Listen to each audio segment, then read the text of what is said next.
Welcome to Kidstones. Like and subscribe. ఒకప్పుడు పచ్చని అడవులతో నిండిన డైనో లోయలో ముగ్గురు మంచి స్నేహితులుండేవారు. టోబీ, మిమ్మీ మరియు ఫ్లిప్ అనే చురుకైన డైనోసార్లు. వాళ్ళు ప్రతిరోజూ కొత్త కొత్త సాహసాలు చేయడం ఇష్టపడేవారు. ఒక ఉదయం వారు అడవిలో ఆడుకుంటూ ఉండగా మిమ్మీకి నేల కింద ఏదో మెరుస్తూ కనిపించింది.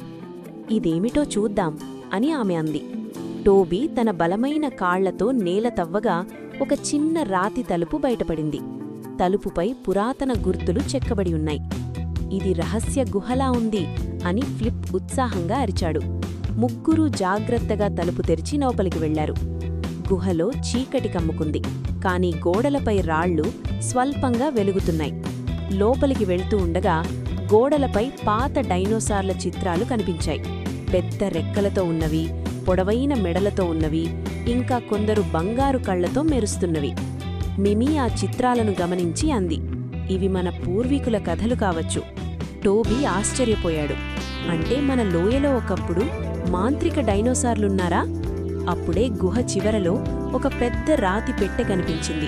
ఫ్లిప్ దానిపై కూర్చుని ఇది ఖజానా అయ్యుండొచ్చు అని నవ్వాడు. కాని పెట్టె తెరిచిన వెంటనే లోపల నుండి ఒక ప్రకాశవంతమైన బంతి బయటకు వచ్చింది. అది గాల్లో తేలుతూ మృదువైన స్వరంతో మాట్లాడింది.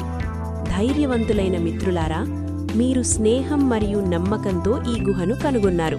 ఈ వెలుగు మీ లోయను ఎప్పటికీ రక్షిస్తుంది. ముగ్గురు ఆశ్చర్యంతో ఒకరినొకరు చూశారు.